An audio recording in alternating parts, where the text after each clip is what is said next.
Yang kedua, salawat serta salam semoga senantiasa tercurahkan kepada uswatun hasanah kita Rasulullah Sallallahu Alaihi Wasallam, kepada seluruh umat hadirin mukminin, kepada para sahabatnya, kepada seluruh umatnya ila yaumil qiyamah. Amin. Ayo kita wa'afati fillah.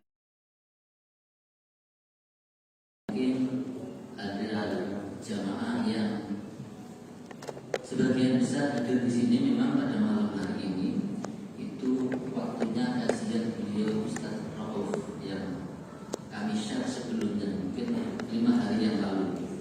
Namun alhamdulillah beliau juga hadir di malam hari ini. Insya Allah juga nanti akan memberikan tausiah atau saran.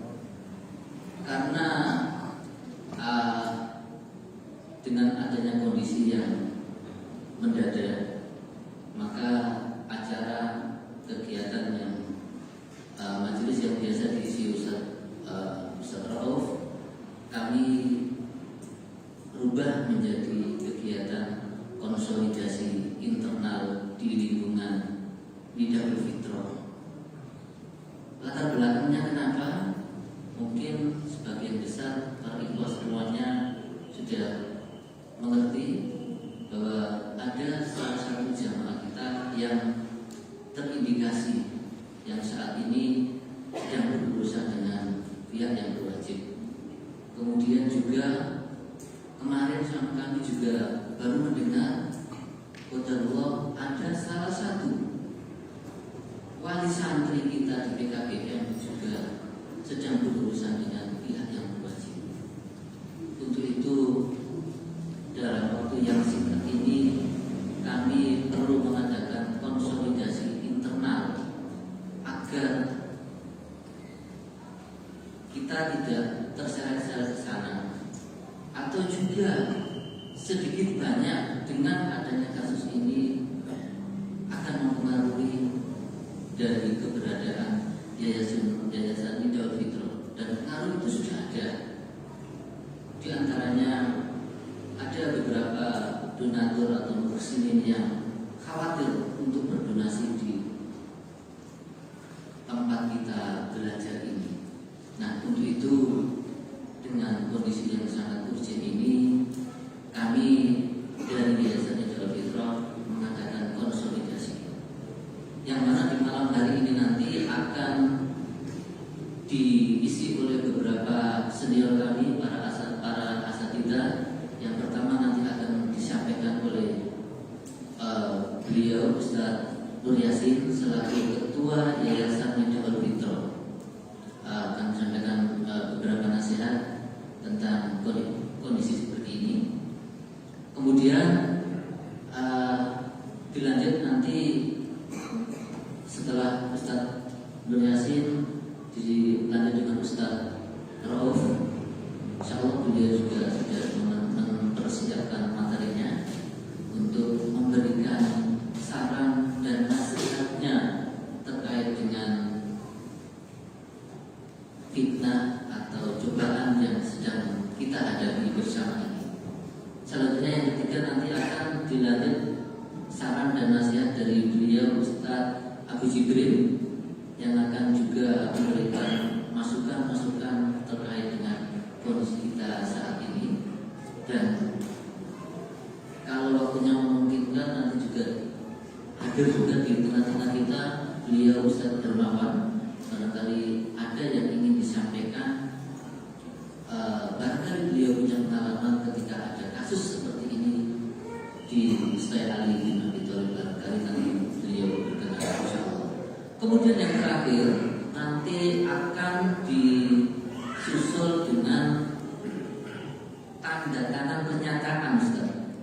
Jadi semua aktivis yang ada di Nidaul Fitrah, ada di masjid, ada di Toserba, ada di PKBM, atau di yayasan sendiri, nanti akan diminta untuk membuat pernyataan yang mana dia tidak terafiliasi dengan paham radikalisme atau terorisme.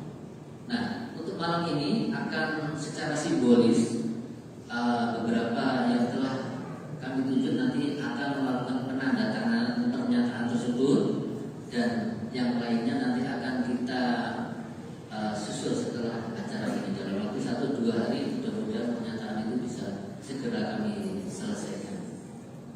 Demikian urutan kegiatan pada malam ini. Mudah-mudahan bisa berjalan dengan lancar. Dan nanti kalau pada saat kegiatan kemudian azan isya dimulai, maka muadzin mohon untuk azan dulu, kita break, setelah azan baru dilanjutkan lagi kegiatannya. Kemudian yang terakhir sebagai penutup, ada ramah tamah nanti disiapkan sama panitia di bawah. Mudah-mudahan acara ini bisa berjalan dengan lancar. Untuk itu kami mohon yang pertama Ustaz Yasin untuk menyampaikannya. Tafadhol Ustaz.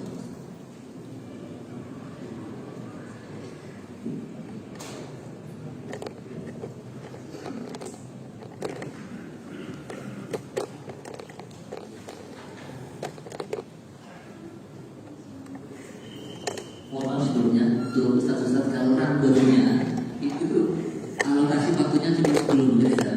Tapi kalau dirasa dibutuhkan monggo. Nah, kita fleksibel saja. Alhamdulillah.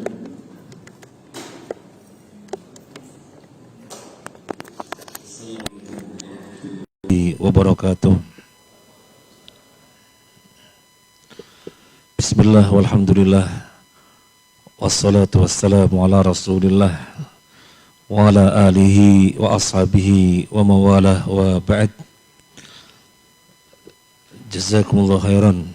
Semoga Allah membalas kebaikan untuk antum dan untuk kita semuanya dalam acara konsolidasi internal ini, yang alhamdulillah di tengah-tengah kita hadir para ustadz-ustadz kita, Ustadz Abu Jibrin, Ustadz Abdul Rauf, Ustadz Hermawan, dan ada Ustadz Widi juga tadi saya lihat ya. Jazakallahu khairan atas kehadirannya.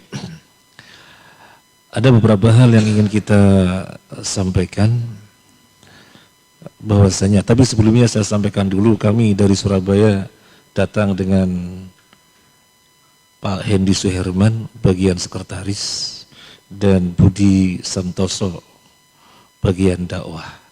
Untuk Ustadz Ananda Ridho Gusti belum bisa hadir karena ada uzur. Tapi kalau nanti bisa menyusul insyaallah. Ada beberapa hal yang ingin kita sampaikan. Yang pertama tentang kesyukuran. Karena kita harus pandai bersyukur. Biar termasuk golongan bersyukur. Ini yayasan berdiri tahun 1999. Tujuan awal pendirian yayasan adalah untuk menangani dakwah Surabaya ke timur. Jadi Surabaya dan Indonesia bagian timur, itu tujuan awalnya. Dan khususnya mahasiswa. Ini kita sampaikan histori, tujuan awalnya. Dan memang dari awal pelaksanaan kegiatan-kegiatan sesuai dengan tujuan awal tersebut. Dan bitaufik minallah, dananya ketika itu juga sangat besar sekali. Sangat besar sekali. Sehingga termasuk ketika ada keterpanggilan sosial untuk membantu orang-orang Madura yang waktu itu ada perselisihan di Kalimantan sehingga tumpah darah, Yayasan Idul Fitrah andil kerjasama dengan Angkatan Laut untuk logistiknya dan yang lainnya, sehingga orang-orang Madura bisa pulang dengan aman dan seterusnya. Itu ketika itu. Kemudian 2010 dana yang besar itu karena memang banyak muhsininnya ketika itu dari Saudi khususnya, dan dengan pembina yang pertama yaitu Abu Mu'adz Khalaf, ya, Abu Mu'adz Khalaf hafizahullah ta'ala, yang kemudian sekarang diganti Bang Khalid Bawazir. Nah 2010 itu keuangan tidak ada, artinya habis dan mulai menipisnya sejak WTC Gedung Kembar Amerika roboh, sehingga keuangan yang ke yayasan-yayasan banyak terkendala, sehingga 2010 sama sekali nggak ada uang. Tetapi kegiatan yang di Surabaya dan di Sidoarjo tetap berjalan, ya berjalan dengan semestinya dengan segala kekurangannya dan kelebihannya. Baru 2011 akhir diadakan pergantian pengurus. Nah, saya diberi amanah periode yang kedua ini dengan kondisi yang berbeda dengan periode yang pertama. Jadi kekuatannya setelah taufik dari Allah Azza wa Jalla kemudian lokal. Jadi sebisanya kita bagaimana yayasan bisa berjalan. Kita syukuri itu sejak 1999 sampai sekarang ini yayasan masih menjadi kendaraan kita di dalam kita berdakwah, masih menjadi kendaraan kita berjalan semestinya di mana kita mendulang pahala di sini. Ini harus kita syukuri. Kemudian yang kedua, perlu kita sampaikan kenapa kita harus semangat dengan yayasan. Kenapa harus semangat dengan yayasan? Kita melihat teman-teman, maaf kita nggak bisa menyebutkan satu persatu. Kita melihat Pak Aziz, Pak Yusri, Pak Hisham, Pak Puji, ya, Pak Zainul dan yang lainnya. Kita nggak bisa menyebut satu-satu, mohon maaf. Ada apa mesti semangat dengan yayasan? Memang dapat apa? Nah, ini tidak lain karena mengamalkan hadis Nabi Sallallahu Alaihi Wasallam, khairun nasi anfa'uhum linnas, atau kama qala an-Nabi. Sebaik-baik manusia adalah yang bermanfaat untuk manusia yang lainnya. Nah, melalui Yayasan Nidahul Fitrah inilah kita semuanya bagaimana kita bermanfaat untuk umat secara luas, bermanfaat untuk umat secara maksimal. Karena nilai kita di hadapan Allah diantaranya adalah sejauh mana manfaat kita untuk orang lain. Jadi kita tetap semangat. Dan terkait dengan kesyukuran juga, Masya Allah, kita sampaikan kepada antum, para pembina senang sekali dengan perkembangan Nidahul Fitrah Sidoarjo, sangat senang sekali. Senang sekali dari awal perjalanannya bagaimana, kemudian sekarang sedemikian rupa, sangat senang sekali. Saya ingat dulu ketika masih perintisan PKBM di sini, ada Pak Iskandar apa enggak? Nah, di situ ada Ustadz Iskandar dengan Ustadz Haidar, ya, waktu itu awal-awal datang, gedungnya masih apa adanya, menemui saya, gimana butuh duit, tak carikan. Ada uang radio waktu itu 19 juta, pakai dulu, pakai sudah. Nanti diganti ini uang radio, tapi kan radionya roboh, ya sudahlah. Nah itu ya, itu diantara perjuangan dari awal yang sekarang kemudian Pak PKB Masya Allah luar biasa. Makanya perkembangan ini pembina senang sekali, termasuk komunikasi yang bagus dengan pembina, mereka senang sekali. Dan bahkan pembina yang pertama ya Syekh Khalaf Abu Mu'adz bin Ibrahim meminta kepada saya, tolong kirimkan kepada kami kegiatan-kegiatan secara singkat, karena senang mendengar beritanya dilaporin oleh Bang Khalid Bawazir, tapi saya belum berkesempatan sampai sekarang. Nah, kemudian yang ketiga yang ingin kita sampaikan adalah apa sih Yayasan Nidahul Fitrah? Yayasan Nidahul Fitrah adalah yayasan Ahlus Sunnah, dan yang namanya Ahlus Sunnah bersih dari paham irhabi dan yang semacamnya, bersih. Kita berlepas diri dari yang demikian. Dan Bang Khalid Bawazir hafizahullah ta'ala sudah sejak lama menyampaikan kepada kerjasama dengan Nidahul Fitrah menupas teroris. Jadi dari awal sudah Bang Khalid Bawazir menyampaikan demikian dari awal. Dan kita buku-bukunya nggak ada yang tersembunyi, kajian kita nggak ada yang tersembunyi. dibuka, siapa yang mau buka. Buku-buku kita beredar dengan sangat gampang dijumpai. Termasuk sekedar sedikit cerita di Surabaya, muwadzaf atau karyawan Nidul Yayasan, guru-guru PKBM yang di Surabaya, PESMA, pesantren mahasiswa yang putra, Wisma, pesantren mahasiswa yang putri, wajib belajar Al-Wajiz fi aqidati salafis soleh, ahli sunnah wal jamaah, wajib. Dan ketika mereka daftar jadi santri mahasiswa atau mahasiswi kemudian lulus, mereka harus bayar apa yang mesti dibayar, diantaranya alokasi uangnya untuk buku Al-Wajiz, wajib. Jadi gamblang, apa itu Yayasan Nidahul Fitrah? Yayasan Ahlus Sunnah wal Jamaah, dan diantara karakternya bersih dari irhabi, bersih dari terorisme. Ada 11 prinsip di dalam kitab Al-Wajiz fi aqidati salafis salih ahlis sunnah wal jamaah. Yang pertama, memahami rukun iman dengan benar. 6 rukun iman dipahami satu persatu dengan benar. Yang kedua, mengetahui kandungan keimanan. Yang ketiga, mauqif ahli sunnah wal jamaah fi mas'alati takfir. Sikap ahli sunnah wal jamaah di dalam masalah mengkafirkan. Berat itu.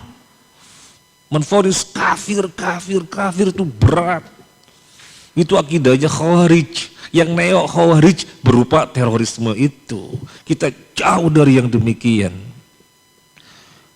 Prinsip yang keempat, mauqif ahli sunnah wal jamaah fi nususil wa'di wal wa'id. Kemudian yang kelima, at-tasdiq bi karamatil awliya. Yang keenam, mauqif ahlus sunnah fi al-wala wal bara. Yang ketujuh, mauqif ahlus sunnah wal jamaah fi talaqi wal istidlal. Yang kedelapan, wujubu ta'ati wulati umuril muslimina bil ma'ruf. Wajib taat kepada amir di dalam perkara ma'ruf, wajib. Yang kesembilan, sikap kepada para sahabat, khulafaur rasyidin dan ahlul bait. Yang ke-10, at-tahdhir al ahlil hawa wal bid'ah. Yang ke-11, mauqif ahli sunnah wal jamaah fi suluki wal akhlaq. Jadi ini 11 prinsip ahli sunnah wal jamaah. Rasanya belum marem untuk disebut muslim kalau belum mengetahui prinsip-prinsipnya. Dan dari prinsip-prinsip ini jelas Ahlus Sunnah wal Jamaah bersih dari irhabi, bersih dari takfiri. Makanya ada musibah yang kita sekarang sedang merasakannya gitu ya. Sehingga beberapa hal terganggu, tadi disampaikan oleh Pak Zainul, donatur beberapa mengundurkan diri, dan saya juga mencoba menelponin donatur-donatur yang mengundurkan diri, dan memang musibah bagi kita, salah paham. Jadi informasi yang berkembang, seorang jamaah ditangkap dan pengurus-pengurusnya juga ditangkap, termasuk yang berkembang saya juga dibawa ke kepolisian. Saya bilang beritanya dari mana? Dari Jakarta. Oh, saya sekarang di rumah kok. Gitu ya. Jadi informasi sudah berkembang, maka kita luruskan. Jadi yang ditangkap itu ya memang jamaah. Mana mungkin pengurus dan kita mengetahui siapa satu-satunya, kita nggak tahu. Yang tahu itu polisi. Justru kita berterima kasih kepada polisi. Kalau memang ada jamaah yang terindikasi, tangkap, kita terima kasih. Dan kita bersih dari yang demikian. Ya.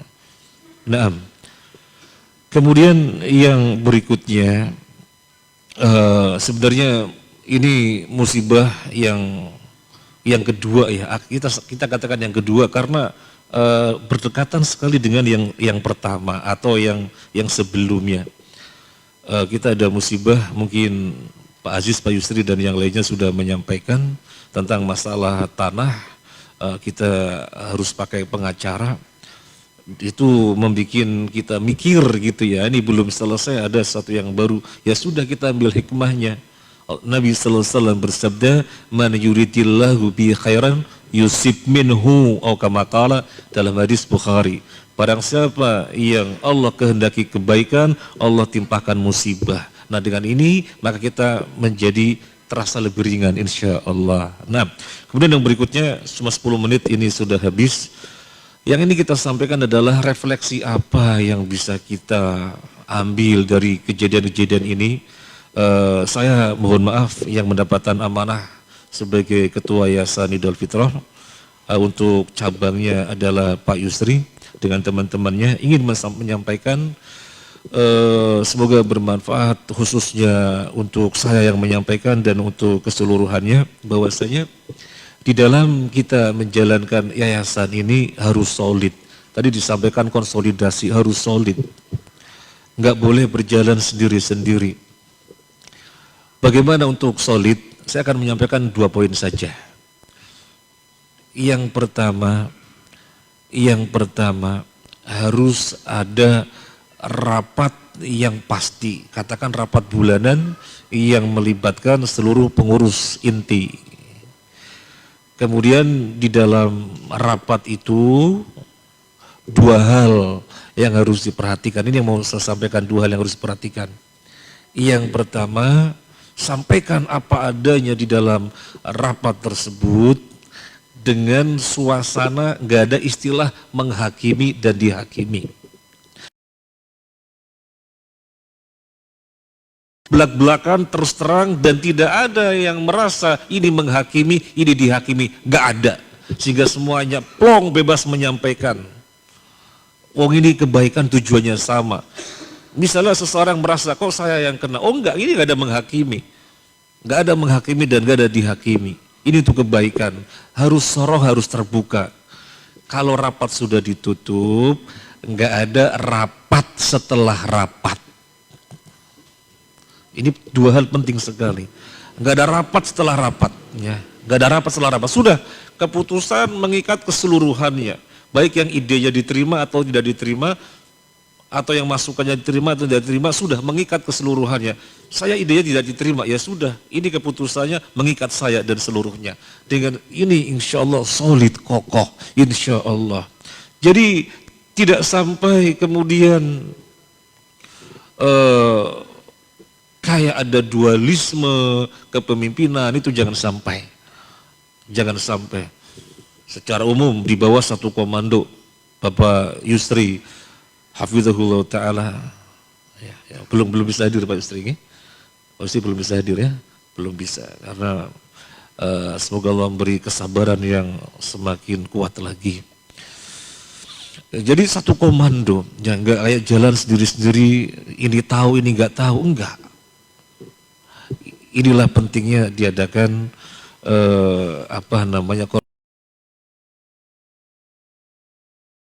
habis, terima kasih dan mohon maaf.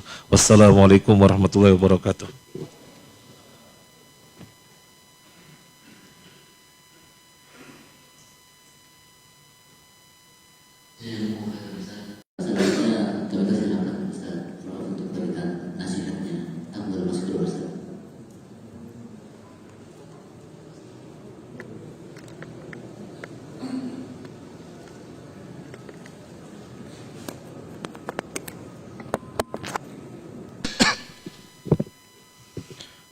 Assalamualaikum warahmatullahi wabarakatuh. Alhamdulillahirabbil alamin hamdan katsiran tayyiban mubarakan fih kama yuhibbu rabbuna wa yarda. Asyhadu an la ilaha illallah wahdahu la syarikalah wa asyhadu anna Muhammadan abduhu wa rasuluh. Ya ayyuhalladzina amanu taqullaha haqqa tuqatih wa la tamutunna illa wa antum muslimun, amma ba'd. Para asatid yang semoga dimuliakan Allah Subhanahu wa taala dan para ikhwan wal akhwat, semoga Allah senantiasa menjaga kita, menjaga keluarga kita dan menjaga kaum muslimin dimanapun berada.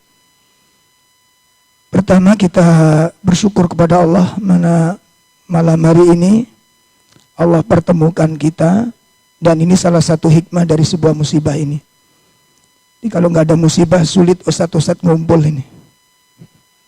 Jadi untuk mengumpulkan ustadz itu harus dikasih musibah dulu ini. Ini salah satu nikmat yang besar, ya, di mana Allah mempertemukan kita, guru kita, senior kita Ustadz Nur Yasin yang merupakan bagian ketua umum dari Yayasan Hidayah Fitrah. Jazakumullah khairan katsiran atas waktu dan nasihat-nasihat yang sangat berharga Ustaz. Ikhwatul iman rahimani wa rahimakumullah.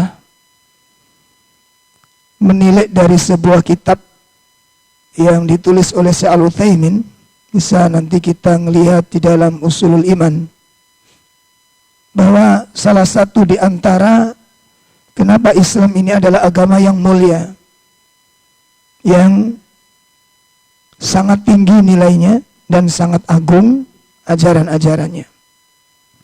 Karena ternyata secara global tidak ada satupun kebaikan kecuali diperintahkan oleh Islam.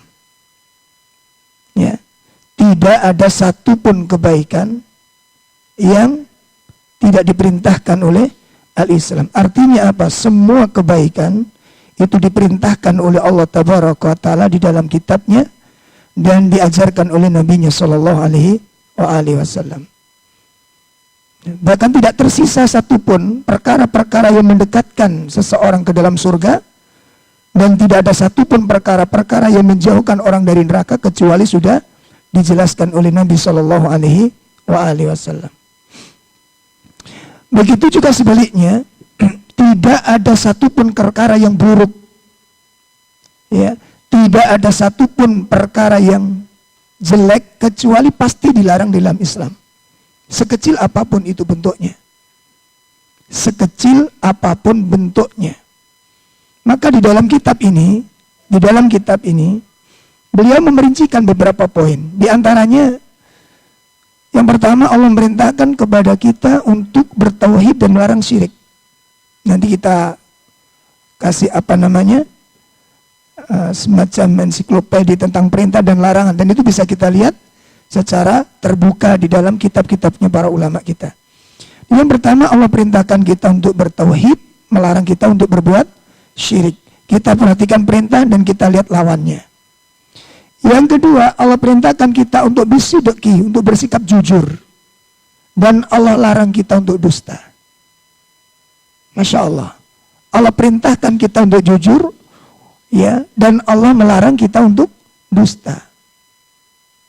Kemudian yang ketiga, beliau menyarankan ya'muru bil adl wa yanha 'anil jur.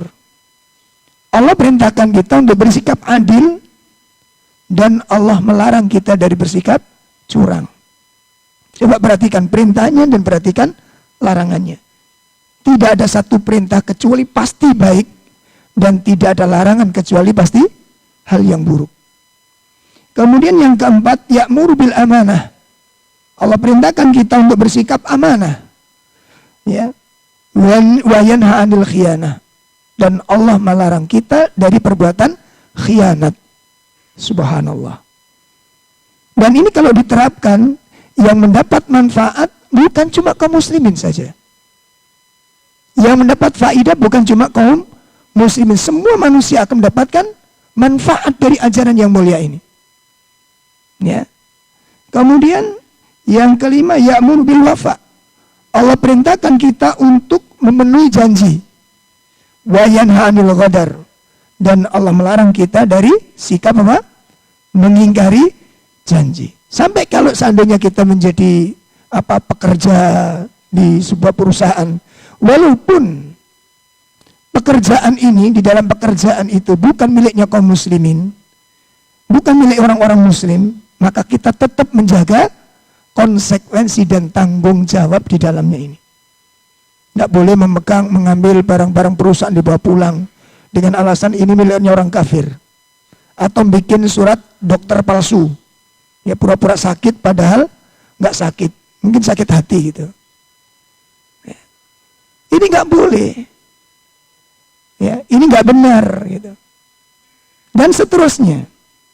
Ya, kemudian Allah perintahkan kita untuk berbuat baik kepada orang tua, dan Allah melarang kita dari berbuat durhaka kepada orang tua. Kemudian yang ketujuh, ya'muru bisilaturrahim. Allah perintahkan kita untuk bersilaturrahim, ya, wahumul aqarib, di antara para kerabat-kerabat kita, Ya, dan wayanha 'anil qati'ah. Allah melarang kita untuk memutuskan kekerabatan dan silaturahim ini. Kemudian yang kedelapan kata beliau, Syekh Utsaimin menjelaskan lanjutannya, ya'muru bi husnil jiwar. Kita diperintahkan untuk berbuat baik kepada tetangga kanan kiri kita. Bahkan Rasulullah menjelaskan kebaikan seseorang kepada tetangga itu bagian dari bukti keimanan seseorang. Bagaimana Nabi mengatakan, "Man kana yu'minu billahi wal yaumil akhir falyukrim jarahu." Ini coba diperhatikan sekarang. Makanya tidak benar kalau kita sudah ngaji demikian, apalagi kita menyatakan diri kita sebagai Ahlussunnah, namun kita tidak peduli dengan tetangga kanan kiri kita. Ini sangat tidak benar. Bertentangan dengan ajaran Nabi SAW, bertentangan dengan ajaran Al-Quran. Ya, bahkan tidak boleh kita menyakiti tetangga kanan, diragukan keimanannya dan tidak dibenarkan imannya, diingkari keimanannya. Apabila orang mengaku beriman, kemudian dia menyakiti atau mengganggu tetangganya. Ya. Dan ini bertentangan dengan ajaran-ajaran yang mulia ini. Ya. Kemudian wa ya'muru bi kulli amali shalih. Allah memerintahkan kita untuk beramal yang saleh dan melarang dari perbuatan-perbuatan yang buruk. Ini merupakan sebuah kata kaidah yang sangat luar biasa, yang menakjubkan, yang timbul dari ajaran-ajaran yang mulia ini. Nah, oleh karena itu ayol ikhwah rahimani wa rahimakumullah, dan masih banyak sekali nanti bisa kita lihat di dalam kitab Usulul Iman yang ditulis oleh Syekh Al-Utsaimin rahimahullah ta'ala. Nah, ini pokok-pokok yang mungkin perlu kita sampaikan. Nah, berkaitan dengan permasalahan ini, karena ini waktunya sangat sedikit, ini lebih pendek dari khutbah Jumat ini. Nah, ada beberapa poin untuk kita perhatikan. Yang pertama, mungkin perlu merapatkan kajian-kajian tentang manhaj. Ya. Nah, sekarang banyak sekali orang-orang mengaku Ahlussunnah, tetapi justru di ujung-ujungnya di luar akidahnya Ahlussunnah. Manhajnya bukan manhaj Ahlussunnah. Ini mungkin perlu ada penambahan, semakin meningkatkan pengkajian-pengkajian tentang apa? Tentang pentingnya manhaj. Karena yang membedakan nanti di sini ya ikhwah. Ya. Makanya kadang-kadang kita terketo dengan penampilan sama dengan kita, ya. Ya. Tapi yang membedakan apa nanti? Manhaj. Yang membedakan nanti manhaj. Ya. Makanya mungkin ini yang perlu kita respon, ya. Mudah-mudahan ini membawa kebaikan dan kemaslahatan pada kita semua. Yang pertama mungkin ini usulan yang mungkin nanti bisa kita tambahkan ke depan untuk pengkajian-pengkajian masalah manhaj. Yang kedua, kita bisa lebih selektif dengan teman di lingkungan kita atau komunitas. Ya, kalau yang saya dapatkan info-info dari teman-teman kemarin itu sebenarnya dari awal sudah ada sinyal-sinyal ke arah sana, itu sudah ada. Cuma kurang peka gitu loh. Begitu sudah peristiwa terjadi baru dikumpulin tuh, apa namanya? Pernik-perniknya ya. Masya Allah, peka. Contoh nanti kalau ada teman, saya punya komunitas. Nah, komunitas ini apa? Mancing atau apa gitu loh. Cari komunitasnya apa? Kalau nanti satu misal kalau memang sekedar komunitas sosial, mungkin sepeda pancal atau apa lagi, mancing ya, atau yang lain yang sifatnya muamalah, maka kalau kemudian kita ikut tidak boleh, kenapa tidak boleh? Ini yang kami maksud untuk bisa lebih peka dan selektif dalam masalah ini. Bisa dipahami nih ya? Ya kadang-kadang ya itu tadi mungkin ada beberapa kasus ya di beberapa tempat untuk mengkaji bersama-sama dengan kita, sholat bersama-sama kita, masyarakat tahunya itu jamaah kita gitu loh. Masyarakat tahunya itu adalah jamaah kita. Nah, makanya di sini nanti perlu ada kepekaan. Kemudian yang ketiga, perlu penambahan tentang materi tentang tarikh. Ya, bagaimana Rasulullah mendakwahkan, menancapkan pilar-pilar dakwahnya. Bagaimana mensikapi suatu kezaliman, mensikapi suatu keburukan, sikap-sikap orang yang berburuk kepada dakwah ini. Ini jangan sampai keluar daripada manhajnya Rasulullah Sallallahu Alaihi Wasallam. Ya, makanya bagian dari kelompok-kelompok Khawarij, ya, itu hanya selalu mencari sesuatu yang nggak sama dengan dirinya. Ya, coba kita lihat, pelajari dari awal. Bagaimana kekhalifahan Utsman bin Affan? Apa nggak soleh Utsman bin Affan ini? Ya, apa nggak soleh? Apa nggak bertakwa beliau? Tapi tetap adanya sebuah kerusakan yang sangat besar yang dilakukan oleh orang-orang Khawarij. Kemudian diteruskan dengan Khalifah Ali. Kurang apa sahabat Ali radhiyallahu anhu? Orang-orang yang sudah dijamin oleh Nabi Shallallahu Alaihi Wasallam akan surga. Ya, ada dulu. Baik, ini karena sudah waktunya Isya, kita dengarkan terlebih dahulu, dan kemudian nanti kita lanjutkan sedikit.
Alhamdulillah, kita lanjutkan sedikit.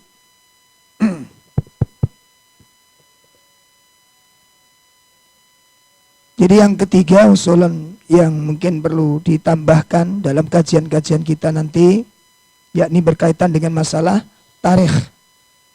Ya, bagaimana dakwahnya Nabi SAW dalam mensikapi sebuah kezaliman, mensikapi sebuah hal-hal yang tidak baik berkaitan dengan dakwah.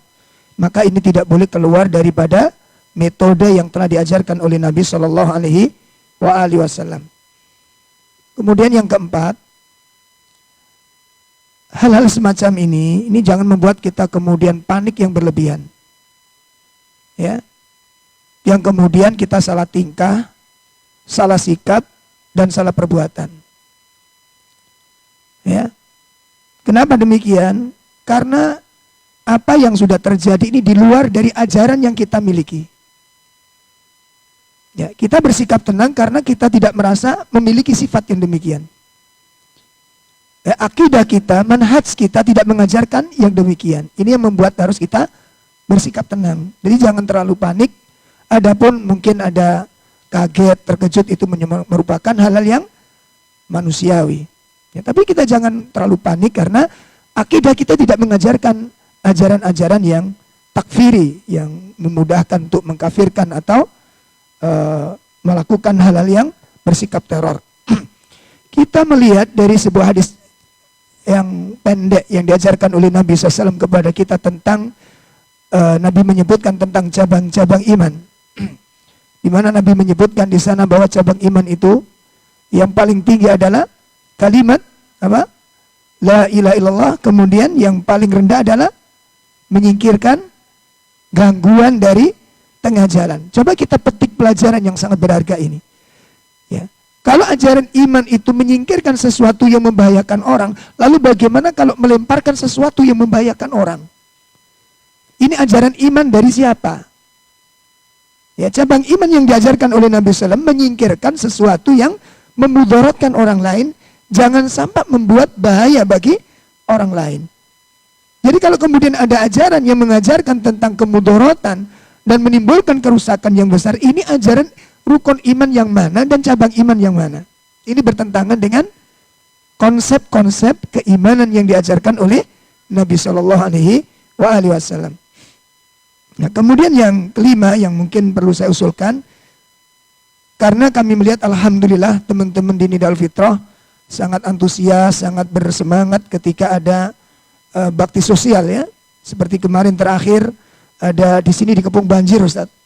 Dan subhanallah teman-teman sangat antusias, langsung melakukan rapat, melakukan kerjasama untuk membantu dari teman-teman yang terimbas banjir. Ya, cuma permasalahan ada beberapa hal yang mungkin perlu tambahan.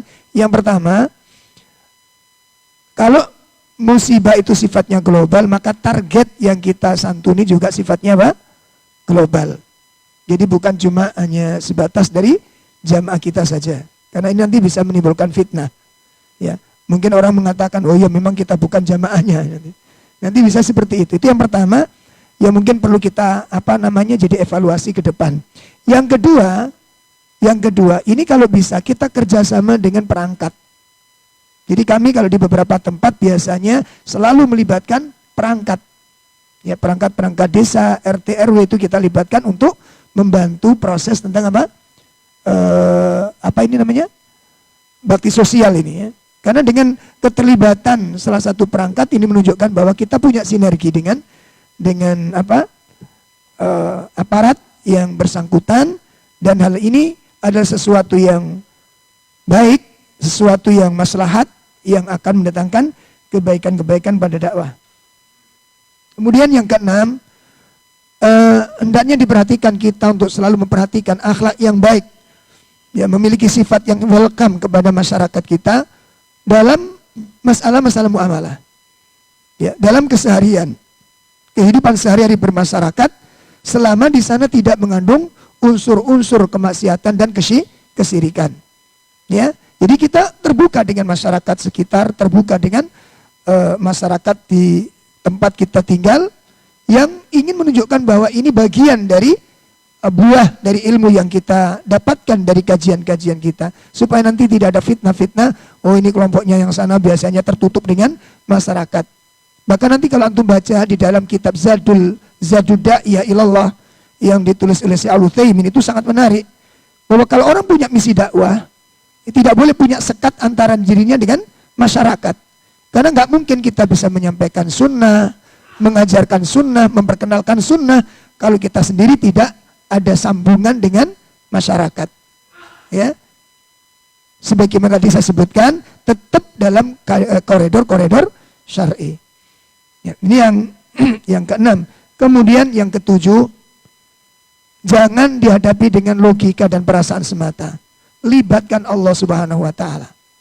Karena tidak menutup kemungkinan fitnah-fitnah ke depan itu banyak akan kita hadapi. Oleh karena itu, perbanyak merapatkan diri kepada Allah.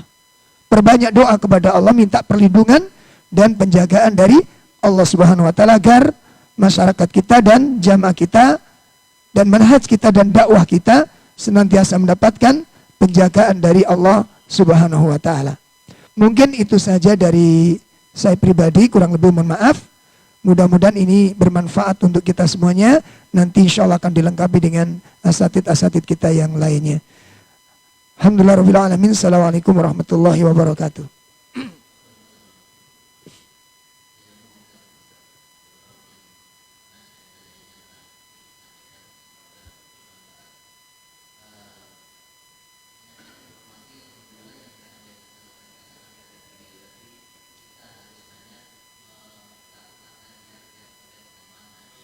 Alhamdulillah, insya Allah mulai bulan ini atau pekan depan kajian di Masjid Nidal Fitrah sudah kembali normal rutin seperti dulu sebelum pandemi. Kecuali satu yang di April masih belum bisa kita lakukan. Untuk kajian yang normal, alhamdulillah untuk kajian manhaj kita bisa belajar kepada beliau Ustaz Aun. Beliau sudah bersedia untuk mengisi lagi di sini. Bahkan waktunya beliau bersedia untuk setelah maghrib. Kalau sebelumnya kemarin setelah asyar, mungkin teman-teman atau ikhwan semuanya masih bekerja atau masih dalam perjalanan. Insya Allah untuk berikutnya akan kita adakan setelah maghrib. Kemudian juga ada Ustaz Abdullah Amin, beliau juga sudah bersedia untuk kembali mengisi sebagaimana sebelum pandemi.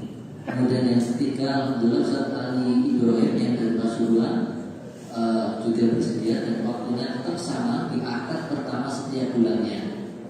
Jadi alhamdulillah ini kesempatan kita untuk belajar pada ustaz-ustaz yang senior dalam bermanhaj seperti saran dari Ustaz Nurul tadi. Alhamdulillah.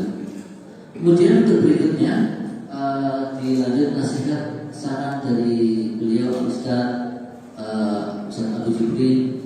Pada beliau kami persilakan.